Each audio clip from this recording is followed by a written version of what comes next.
next term that we need to discuss is electrovalent or ionic bond.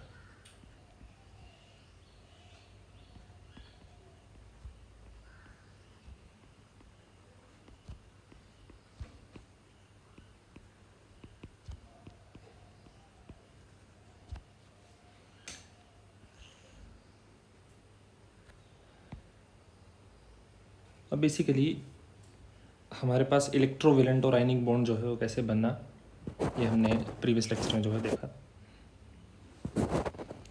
Basically हमारे पास जो हमने पिछले lecture में भी पढ़ चुके हैं हम, कि जब हमारे पास कंप्लीट ट्रांसफ़र है इलेक्ट्रॉन का from one atom to another, reason क्या था उसका?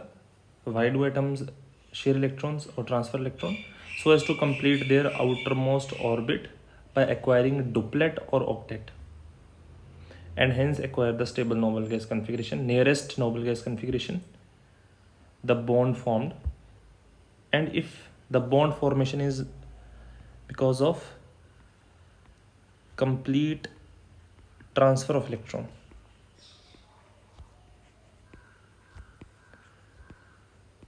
at that time the bond formed is ionic or electrovalent bond. अब मान लो हमारे पास एक एटम है ए, जो कि एक इलेक्ट्रॉन लूज़ करने पे उसका ऑक्टेट कंप्लीट हो जा रहा है, तो ए पॉजिटिव कैटाइन बन गया और साथ में एक इलेक्ट्रॉन जो है निकल गया। उस तरह से हमारे पास एक एटम है बी, जो अगर एक इलेक्ट्रॉन गेन कर लेता है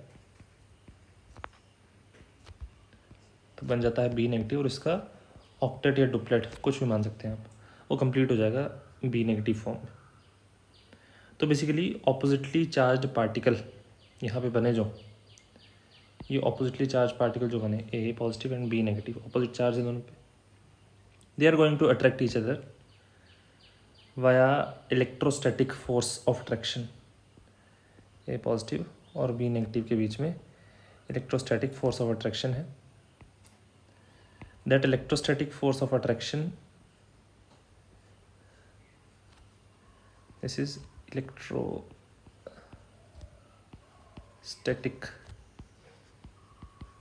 attraction. This electrostatic attraction is known as ionic bond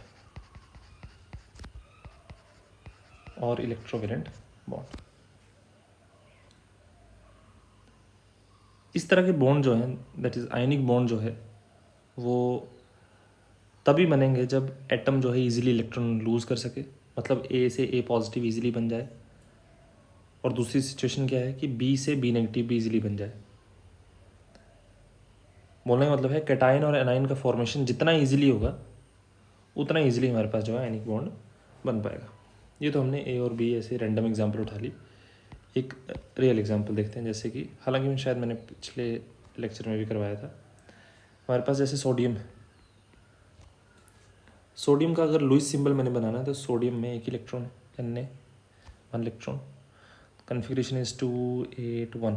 sodium क्या करता है, एक इलेक्ट्रॉन लूज कर देता है, बन जाता है Na पॉजिटिव, कन्फिग्रेशन आ गई 2 8 और एक इलेक्ट्रॉन निकल गया। इस तरह से हमारे पास क्लोरीन है, जिसके वैलेंशियल में है 7 इलेक्ट्रॉन्स, कन्फिग्रेशन इज 2 8 7। ये क्या करता है, एक इलेक्ट्रॉन गेन कर लेता है और इसके पास आ जाते हैं नेगेटिव चार्ज,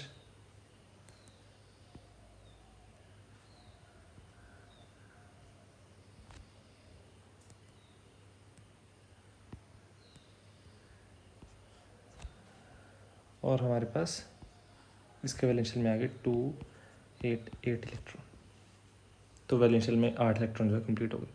तो यहाँ पे ऑपोजिट चार्ज की वजह से सोडियम और क्लोराइड जो है Na positive and Cl negative जो है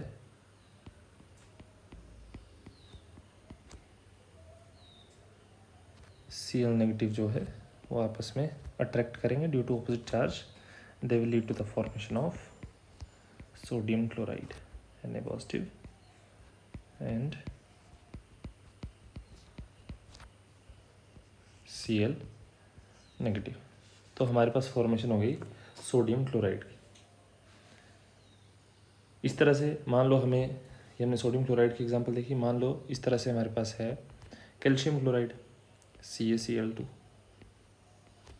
अब कैल्शियम का अगर मैं लुईस सिंबल बनाऊँ तो कैल्शियम के वैलेंस शेल में होते हैं 2 इलेक्ट्रॉन, या के 2 इलेक्ट्रॉन। क्लोराइड की जगह चलो फ्लोराइड ले लेते हैं, अलग एलिमेंट, कैल्शियम फ्लोराइड है अलग से।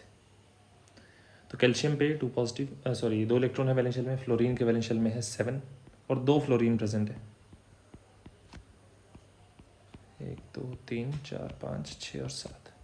यहाँ से एक इलेक्ट्रॉन ट्रांसफ़र हो जाएगा, यहाँ से एक इलेक्ट्रॉन ट्रांसफ़र हो जाएगा।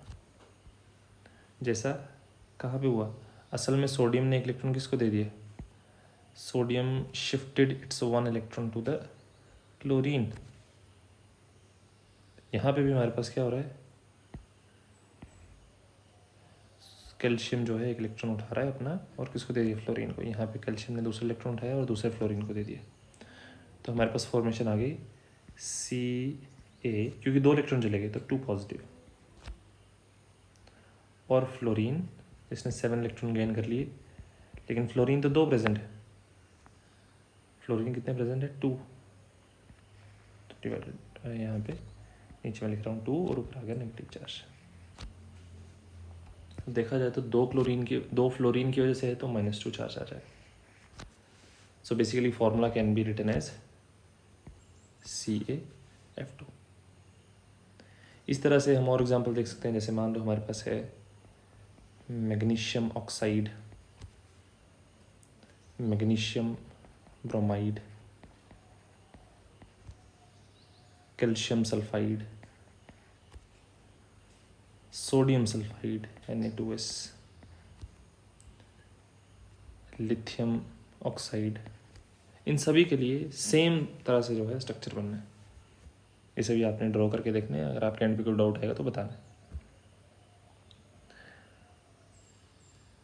अब जब हमारे पास जो स्ट्रक्चर जो है, when the structures of atom और आयन्स आर रिटन, ऐसे इस तरह से लिखे जाते हैं इन दिस वे, तो वहाँ पे आउटर मोस्ट शेल में जो डॉट है वो इलेक्ट्रॉन रिप्रेजेंट कर रहा है, और यहाँ पे हमारे पास जो है ये लुईस डॉट स्ट्रक्चर जो है वो बन रहे हैं।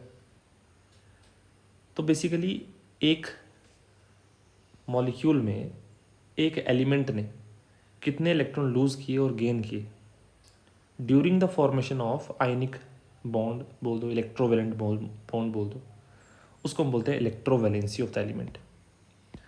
तो अभी हम एक नई टर्म पढ़ रहे हैं, दैट इज इलेक्ट्रोवैलेंसी। तो बेसिकली इलेक्ट्रोवैलेंसी क्या है, नंबर ऑफ इलेक्ट्रॉन्स लॉस्ट और gained during the formation of an electrovalent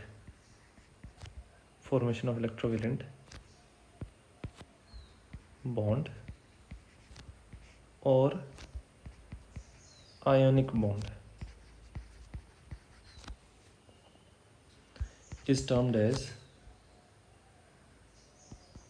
is called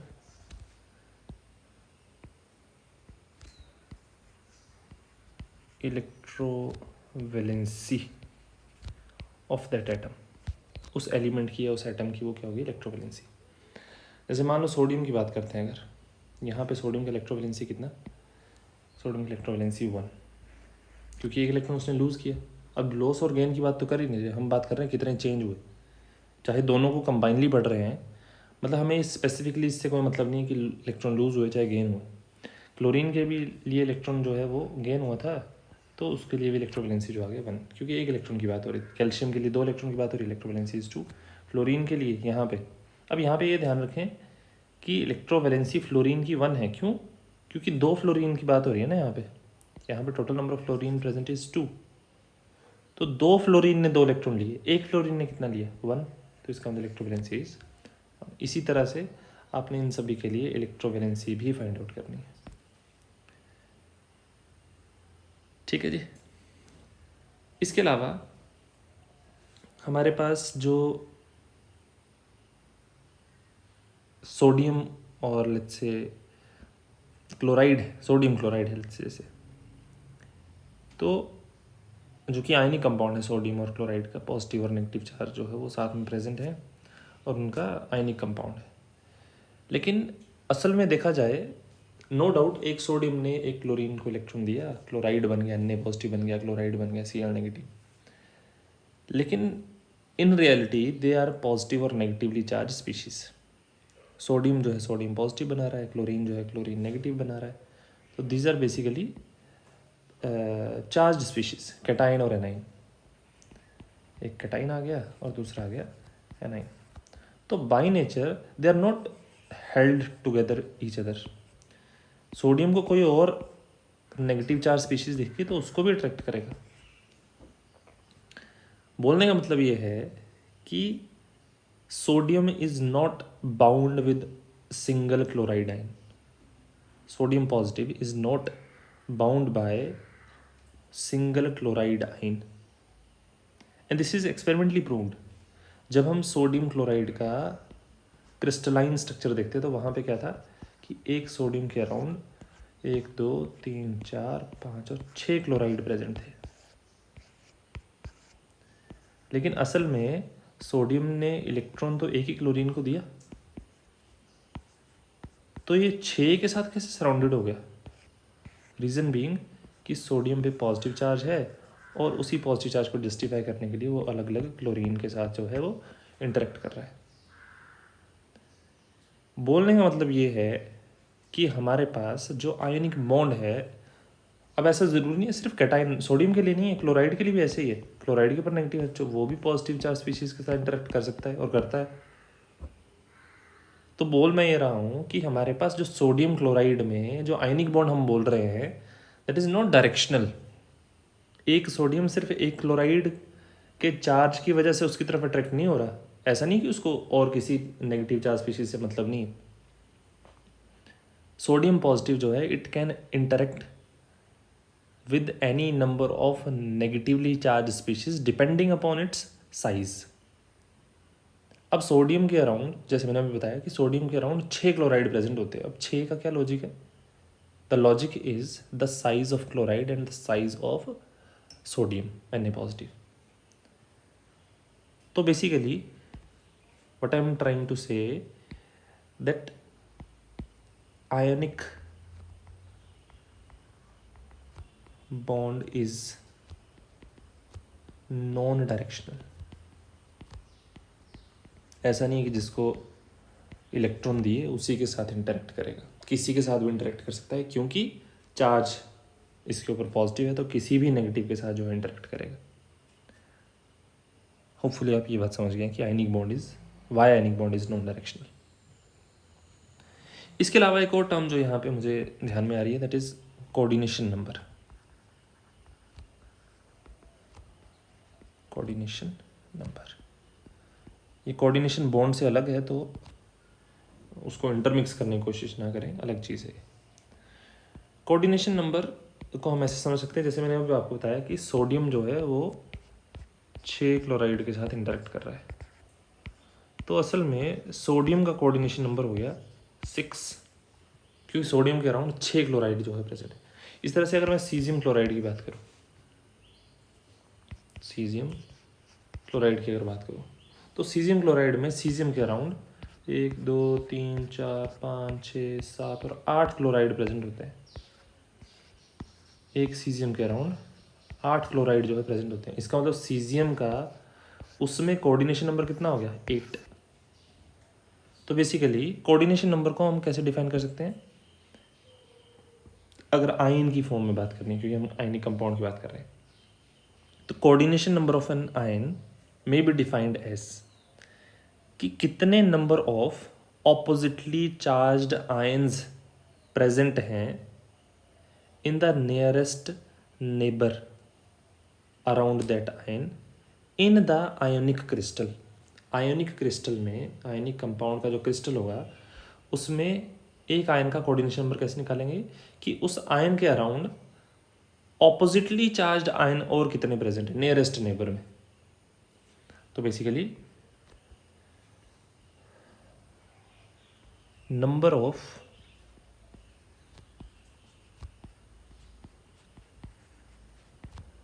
oppositely charged ions in the nearest neighbor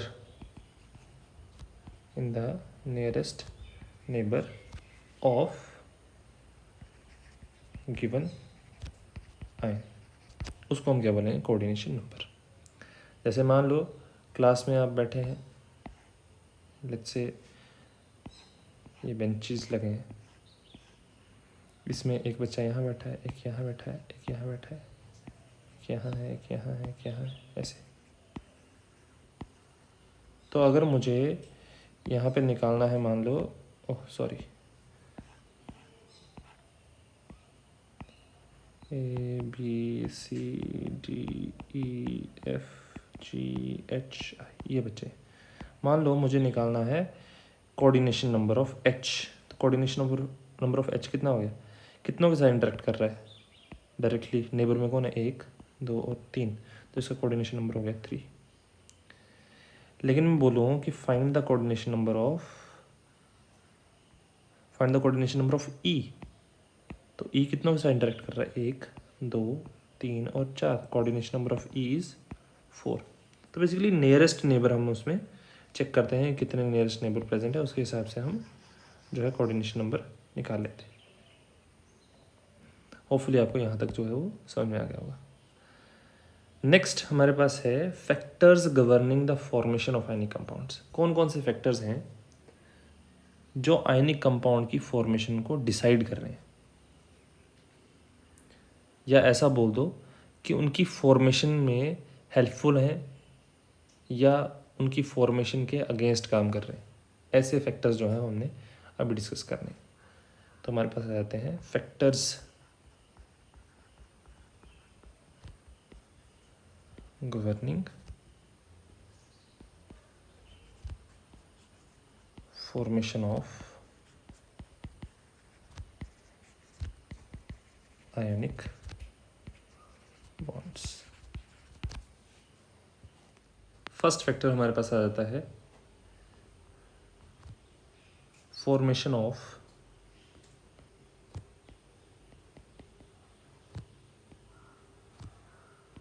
positive ion.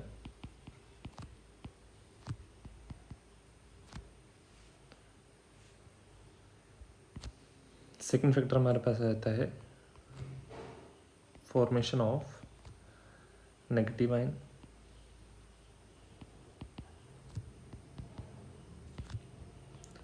Third factor आ जाता है holding positive and negative ions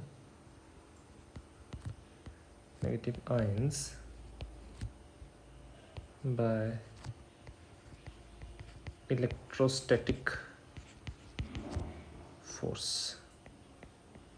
in तीनों का magnitude decide करेगा कि ionic bond जो है उसका फॉर्मेशन कितना इजीली या कितना डिफिकल्टी होगा। क्योंकि पॉजिटिव आयन जल्दी बना, इसका आयनिक बॉन्ड जल्दी बन पाएगा। नेगेटिव आयन जल्दी बना तो again that means ionic bond जल्दी बनेगा। अगर पॉजिटिव और नेगेटिव आयन एक दूसरे को अच्छे से होल्ड करके रखेंगे, उनमें इलेक्ट्रोस्टैटिक फोर्स ज़्यादा होगी, दैट मीन्स आयनिक कंपाउंड जो है उसका फॉर्मेशन पॉसिबल है, ईजिली पॉसिबल है। तो बेसिकली इन तीनों पॉइंट्स को जो है हम अभी डिस्कस करेंगे। सबसे पहले आता है factor that is the formation of positive ion. तो बेसिकली यहाँ पे एक टर्म मैं इंट्रोड्यूस करवा रहा हूँ, दैट इज़ आयोनाइजेशन एंथैल्पी, जो असल में डिसाइड करेगा formation of cation.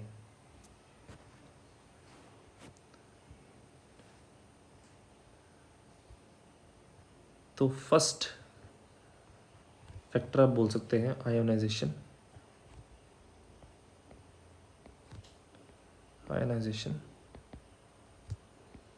Enthalpy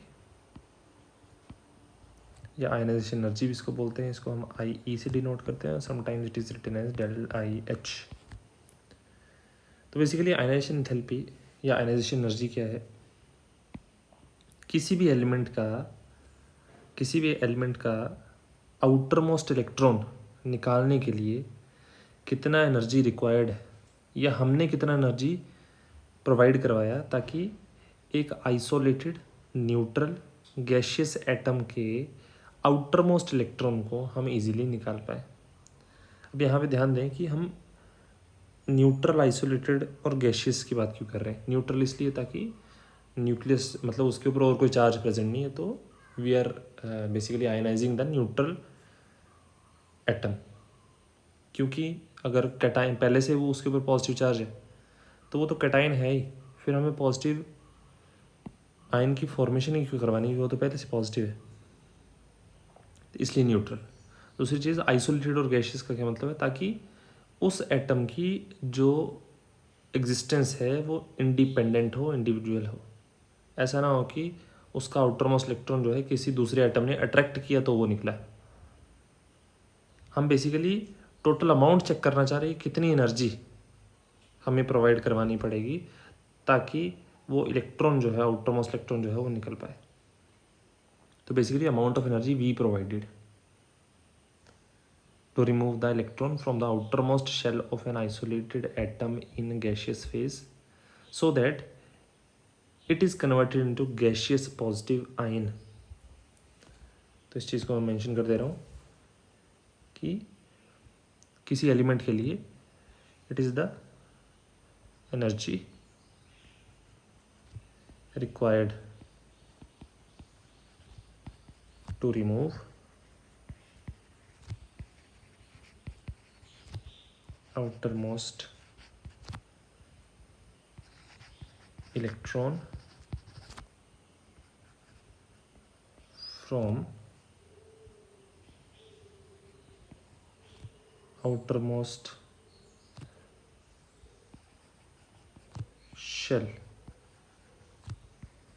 of isolated gaseous neutral atom to convert it into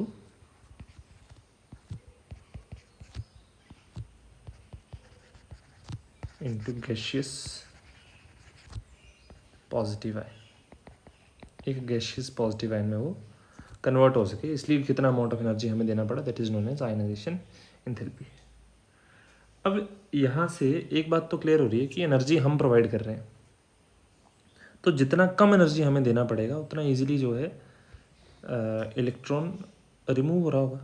अगर हम कम एनर्जी देने पे इलेक्ट्रॉन रिमूव कर लें, इसका मतलब कैटाइन का फॉर्मेशन उतना ईजिली हो गया।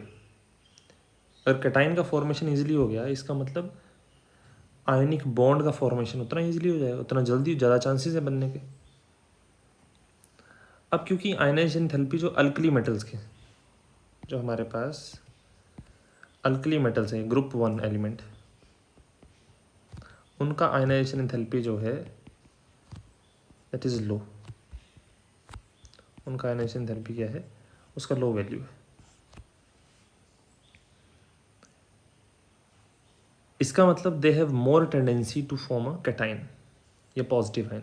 ग्रुप 1 एलिमेंट जैसे सोडियम हो गया, लिथियम हो गया, उनके ज़्यादा चांस है कि वो कैटाइन में, पॉजिटिव आयन में कन्वर्ट हो जाए, क्योंकि उनका आयनाइजेशन एंथैल्पी क्या है, कम वैल्यू है। अगर हम ग्रुप 2 की बात करें, that is alkaline earth metals, इनका आयनाइजेशन एंथैल्पी जो है वो भी कम है लेकिन ग्रुप 1 से ज़्यादा है। इनका आयनाइजेशन एंथैल्पी जो है वो भी बड़ा ज़्यादा लो नहीं है, या ऐसे बोल सकते हो लो but higher than group 1। Group 1 के कंपैरिजन में ज़्यादा है, अदरवाइज इसका आयनाइजेशन एंथैल्पी जो है कम है। तो बेसिकली हमारे पास ग्रुप 2 के एलिमेंट जो है वो भी एक तरह से हम बोल सकते हैं कि they also have a tendency to form cation और positive ion with ease.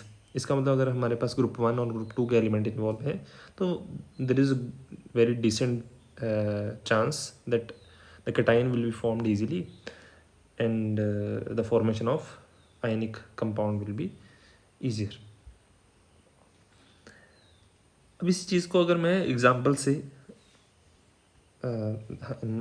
Compare करें तो जैसे मान लो हमारे पास सोडियम है गैसियस स्टेट में, इसको सोडियम पॉजिटिव में बनाने के लिए, एक इलेक्ट्रॉन रिमूव करने के लिए यहाँ पे एनर्जी देनी पड़ती है 495 किलो जॉल्स पर मोल। वहीं अगर मैग्नीशियम की बात करूँ, ग्रुप 2 एलिमेंट कंपेयर कर रहा हूँ ना ग्रुप 1 और ग्रुप 2 में अगर मैग्नीशियम पॉजिटिव एक इलेक्ट्रॉन रिमूव किया, अगेन गैसियस स्टेट में है, यहाँ पे गैसियस स्टेट में है, एक इलेक्ट्रॉन रिमूव हो जाएगा, यहाँ पे एनर्जी देनी पड़ती है 743 किलो जूल्स पर मोल। तो basically energy required for the removal of second electron from magnesium is very high. क्यों? क्योंकि मैग्नीशियम पे एक पॉजिटिव चार्ज पहले से आ चुका है। यहाँ पे हम बात कर रहे हैं कि मैग्नीशियम के वैलेंशियल में 2 होते हैं ना वैसे, तो अगर हमने मैग्नीशियम 2 पॉजिटिव बनाना है, सोडियम के वैलेंशियल में 1 ही होता है, तो एक इलेक्ट्रॉन रिमूव हो गया, एनर्जी आ गई 495। मैग्नीशियम जो है मैग्नीशियम पॉजिटिव में कन्वर्ट हो गया, लेकिन फर्दर ये मैग्नीशियम 2 पॉजिटिव में भी कन्वर्ट हो सकता है, तो यहाँ पे भी एनर्जी हमें कुछ ΔH वैल्यू जो है ΔH2 सेकेंड आयनाइजेशन एंथैल्पी जो है प्रोवाइड करवानी पड़ेगी। लेकिन उसके लिए एनर्जी और भी ज़्यादा होगी। क्यों? क्योंकि ये तो पहले से पॉजिटिव चार्ज है, एक पॉजिटिव चार्ज स्पीशीज से आपने इलेक्ट्रॉन निकालना, और by nature electron negative charge है, इसके ऊपर पॉजिटिव चार्ज है, ये तो अट्रैक्ट करने चाहिए, हम बोल रहे हैं इसको निकालो, which is against the electrostatic law, तो it will be more difficult. Similarly अगर हम एल्यूमिनियम का केस मान लेते हैं, मान लो तो एल्यूमिनियम के वैलेंशियल में है 3 इलेक्ट्रॉन्स, फर्स्ट इलेक्ट्रॉन तो ईजिली निकल जाएगा, लेकिन दूसरा इलेक्ट्रॉन निकालेंगे, तीसरा इलेक्ट्रॉन जब निकालेंगे तो उसके केस में हमारे पास थाउजेंड्स में चली जाती है, रफली 3000 से ऊपर रहती है वैल्यू। तो बेसिकली एल्यूमिनियम 3 पॉजिटिव बनाने के लिए हमारे पास ड्रास्टिक अमाउंट ऑफ एनर्जी जो है हम प्रोवाइड करवानी पड़ेगी, और इतना ह्यूज अमाउंट ऑफ एनर्जी जो है एक नॉर्मल केमिकल रिएक्शन में इजीली अवेलेबल नहीं होती। इसलिए हायर चार्ज के स्पीशीज, उनका फॉर्मेशन जो है वो दैट इज़ वेरी रेयर। तो यहाँ से हम क्या चीज़ कंक्लूड कर रहे हैं? We are concluding that lower the value of ionization enthalpy greater will be the chance of ionic bond formation. क्योंकि सीधी सी बात है, लो आयनाइजेशन एंथैल्पी होगी तो कैटायन का फॉर्मेशन इजीली हो जाएगा। तो लो ΔH value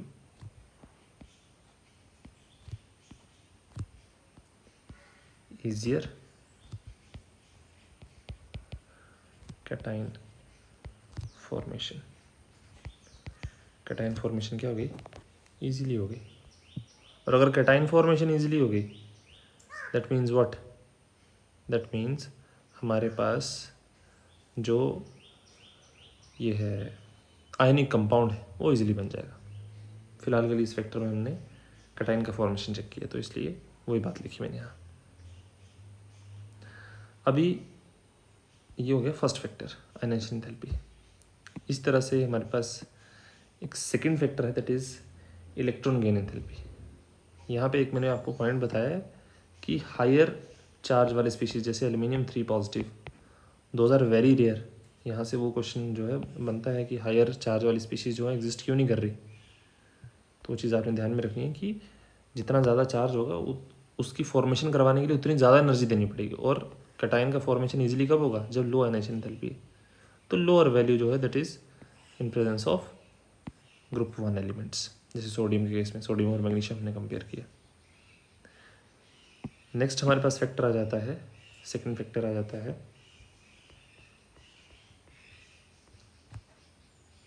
electron gain enthalpy. Electron gain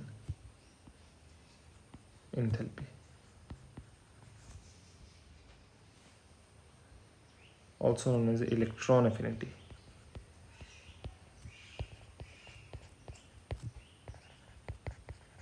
और इसको हम डिनोट करते हैं del E G H,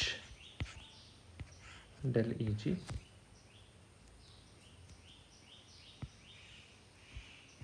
H से।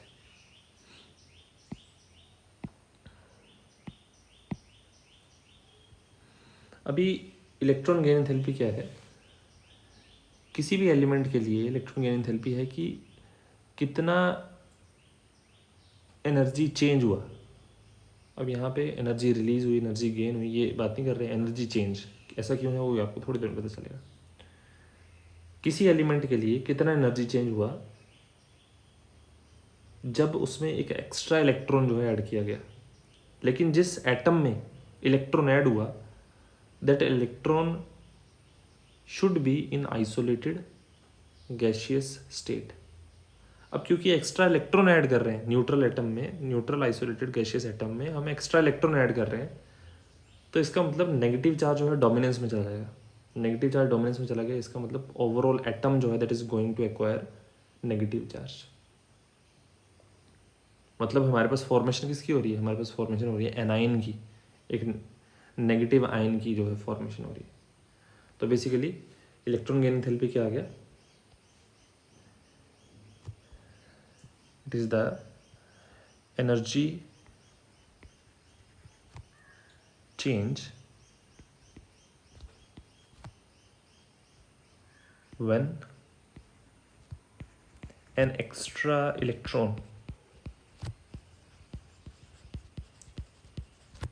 is added, when an extra electron is added to an isolated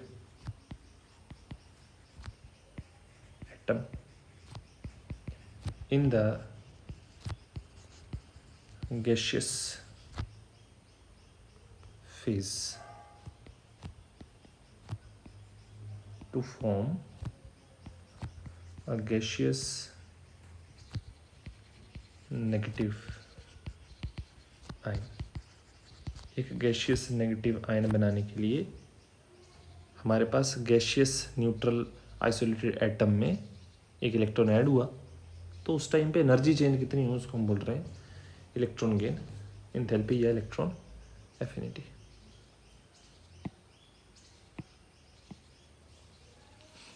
अब जितनी ज़्यादा इलेक्ट्रॉन एफिनिटी की वैल्यू हुई, higher is the electron affinity, more is the energy released. क्योंकि यहाँ पे अब हम क्या चीज़ कंसिडर कर रहे हैं, असल में nucleus is positive by charge, electrons are negatively charged. Electron nucleus के जितने नज़दीक होंगे, इलेक्ट्रॉन न्यूक्लियस के जितने नज़दीक होंगे उतना इजीली, या हम बोल सकते हैं कि इलेक्ट्रॉन उतना ज़्यादा स्टेबल होगा। इलेक्ट्रॉन जो है न्यूक्लियस के जितने ज़्यादा नज़दीक, इलेक्ट्रॉन उतना ज़्यादा स्टेबल होगा। तो बेसिकली इलेक्ट्रॉन जब हम बाहर से ऐड कर रहे हैं एटम में, तो देखा जाए तो हम इलेक्ट्रॉन को न्यूक्लियस के नज़दीक ला रहे हैं।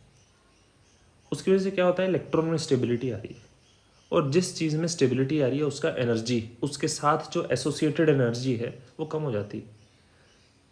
When there is the stability associated with anything, stability आई तो एनर्जी जो है कम हो जाती है। Higher is the electron affinity, जितना ज़्यादा अमाउंट ऑफ एनर्जी रिलीज होगा, एनर्जी चेंज की बात कर रहे हैं ना, जितना ज़्यादा एनर्जी रिलीज होगा, higher is the electron affinity, more will be the energy released and stabler will be the negative ion produced. और अगर स्टेबल बन रहा है नेगेटिव आयन, इसका मतलब उसका फॉर्मेशन भी फास्ट होगा, और अगर फॉर्मेशन फास्ट हुआ इसका मतलब आयनिक कंपाउंड का फॉर्मेशन जो है वो और इजीली हो पाएगा। तो हम क्या बोल रहे हैं कि higher del E G H value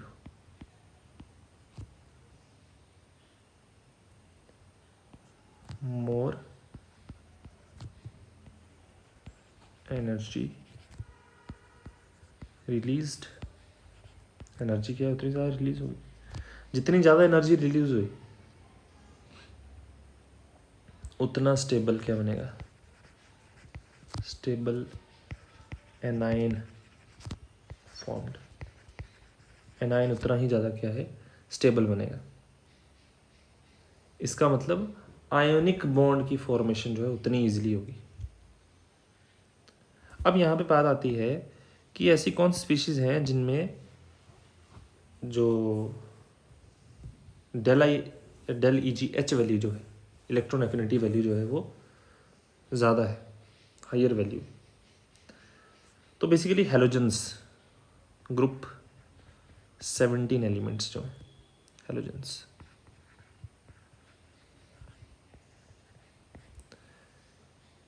इनका इलेक्ट्रॉन एफिनिटी वैल्यू जो है बड़ा ज़्यादा है। They have highest del E G H values,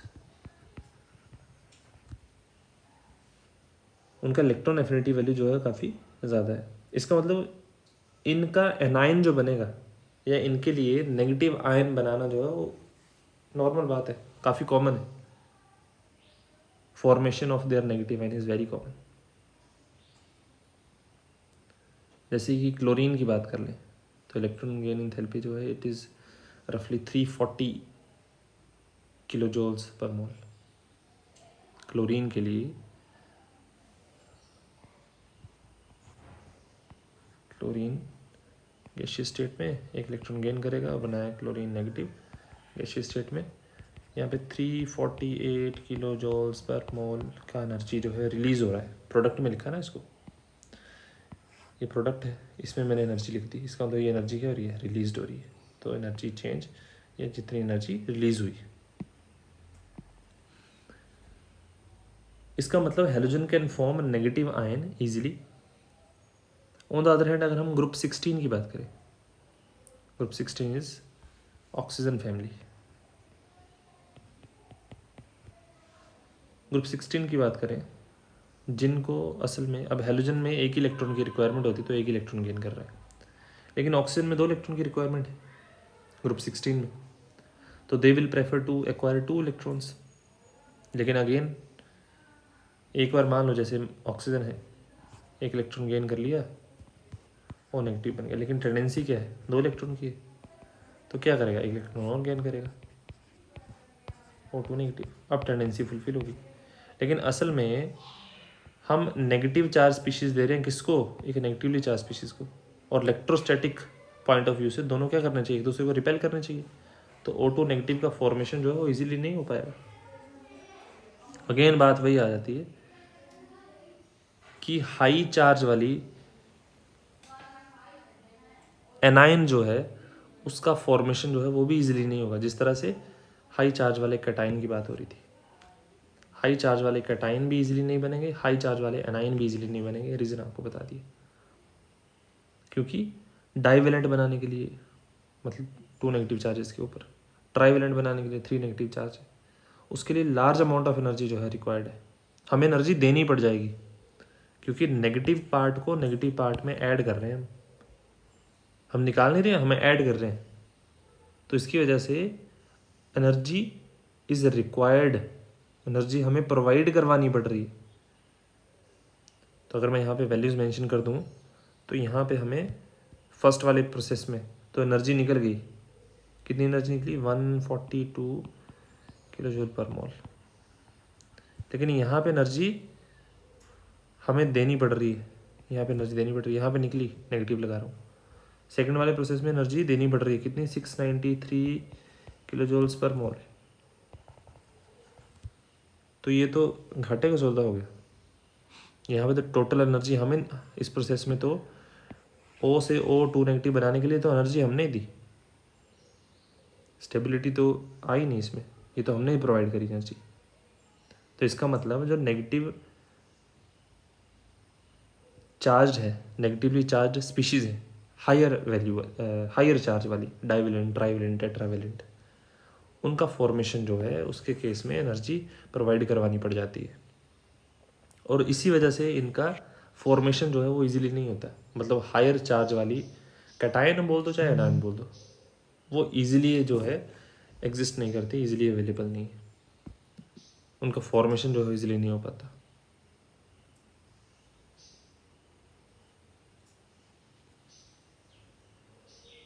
ठीक है जी।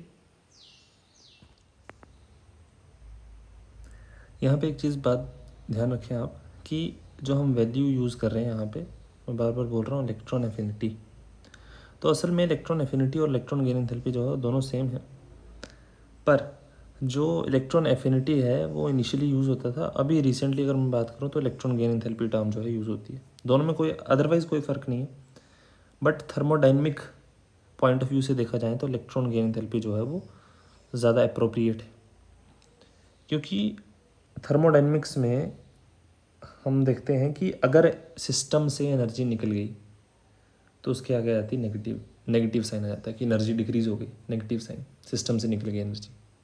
अगर सिस्टम में एनर्जी ऐड कर दी तो एनर्जी सिस्टम की बढ़ गई, तो पॉजिटिव साइन आता है।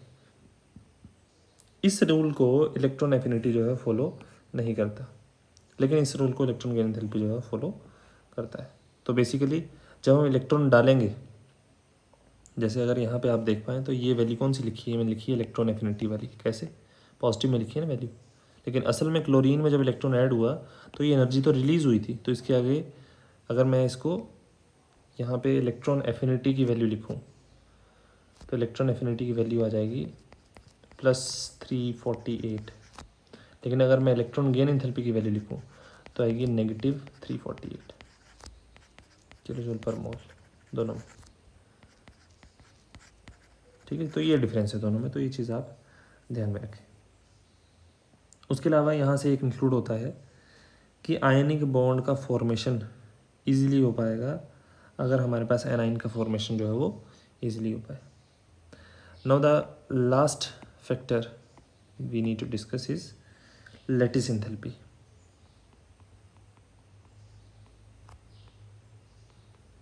लैटिस एंथैल्पी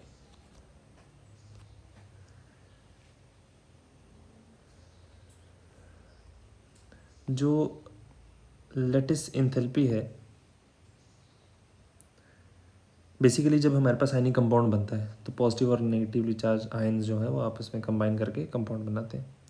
जैसे कि मान लो A positive gaseous, B negative gaseous, आपस में कंबाइन करेंगे और ए नेगेटिव और ए पॉजिटिव बी नेगेटिव बना देंगे, जो कि कंपाउंड बन रहा है which is in solid state, तो यहाँ पे मैं एस लिख रहा हूँ। तो बेसिकली जो एनर्जी रिलीज हुई when a required number of gaseous positive और negative ions combine to form 1 mole of ionic compound is known as lattice energy. तो इस प्रोसेस में कितना अमाउंट ऑफ एनर्जी रिलीज हुआ, अगर ये कितना बना, this is 1 mole amount of energy released when a required number of gaseous cation and anion combined together to form 1 mole of ionic compound या ionic solid, उस time पे जो energy release हो रहा है that is known as lattice enthalpy और lattice energy. जितना ज़्यादा लैटिस एंथैल्पी होगा, क्योंकि अभी फिर वही बात आ रही है, प्रोसेस के होने पे एनर्जी रिलीज हो रही है, इसका मतलब दिस इज स्टेबल, तभी एनर्जी रिलीज हुई। और ये इसकी स्टेबिलिटी कैसे डिसाइड हुई, जितना ज़्यादा एनर्जी निकला, greater the amount of energy released greater will be the stability of A positive B negative. तो basically higher lattice enthalpy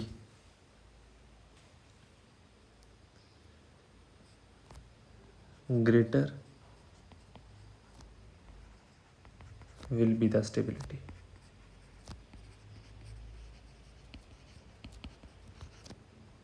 of ionic compound। और अगर स्टेबिलिटी ऑफ आयनिक कंपाउंड ज़्यादा है, इसका मतलब उसका फॉर्मेशन उतना ईजिली होगा, easier will be the formation. अगर हायर लैटिस एंथैल्पी है, इसका मतलब स्टेबिलिटी ज़्यादा आएगी कंपाउंड में, और कंपाउंड में अगर स्टेबिलिटी ज़्यादा है तो उसकी फॉर्मेशन उतनी ईजिली हो पाएगी। अब हमें पता है कि फोर्स ऑफ अट्रैक्शन जो है ऑपोजिटली चार्जेस में वो डायरेक्टली डिपेंड करेगा कितना ज़्यादा चार्ज है। तो बेसिकली अभी मैं थोड़ा सा फिजिक्स का पॉइंट ऑफ व्यू ऐड कर रहा हूँ यहाँ पे कि फोर्स, यहाँ पे मैं लिख देता हूँ अट्रैक्शन। फोर्स ऑफ अट्रैक्शन जो है वो डायरेक्टली डिपेंड करेगा दोनों चार्जेस के मैग्नीट्यूड पे। जितना ज़्यादा चार्ज होगा उतना ईजिली वो अट्रैक्ट करेंगे, एंड डिवाइडेड बाय डिस्टेंस का स्क्वायर। जितना डिस्टेंस कम होगा उतना ईजिली उतनी ज़्यादा फोर्स होगी। तो बेसिकली चार्ज ज़्यादा और साइज़ कम, आइंस का साइज़ जितना कम उतना वो नज़दीक रहेंगे, और आइंस का चार्ज जितना ज़्यादा उतना जल्दी वो अट्रैक्ट करेंगे।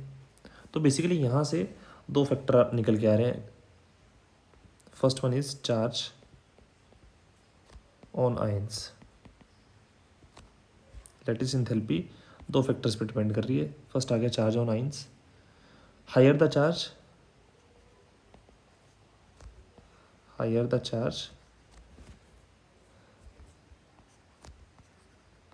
higher the force of attraction,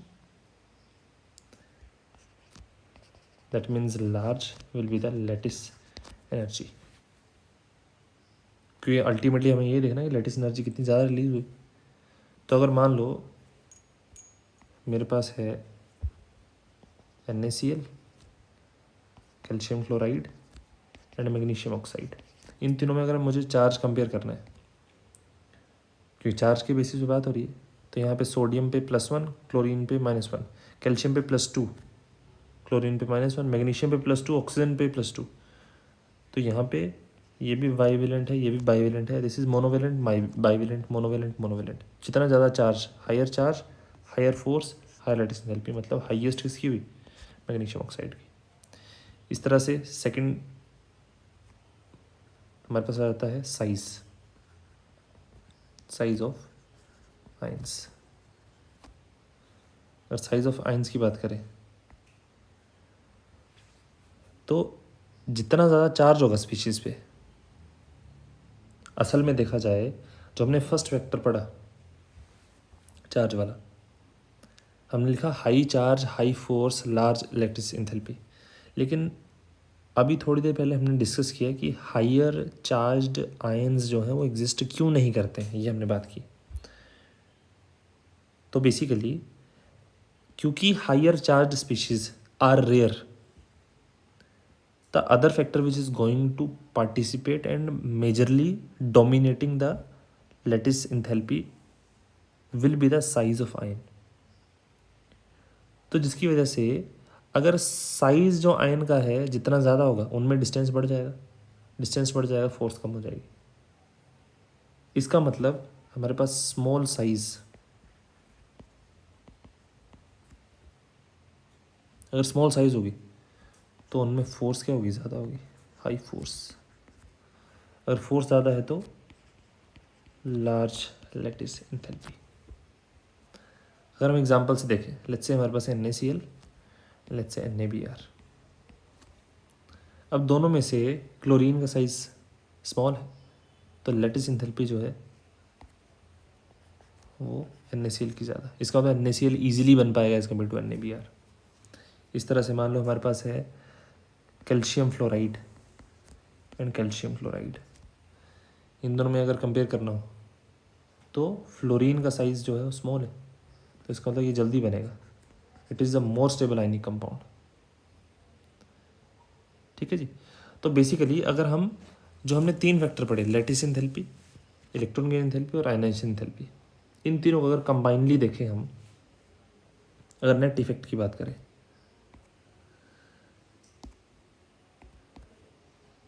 net effect की अगर बात करें तो lattice enthalpy plus electron gain enthalpy if greater than ionization enthalpy,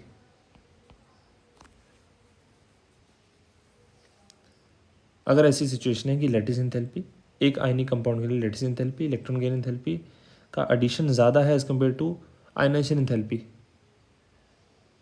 then there will be the easier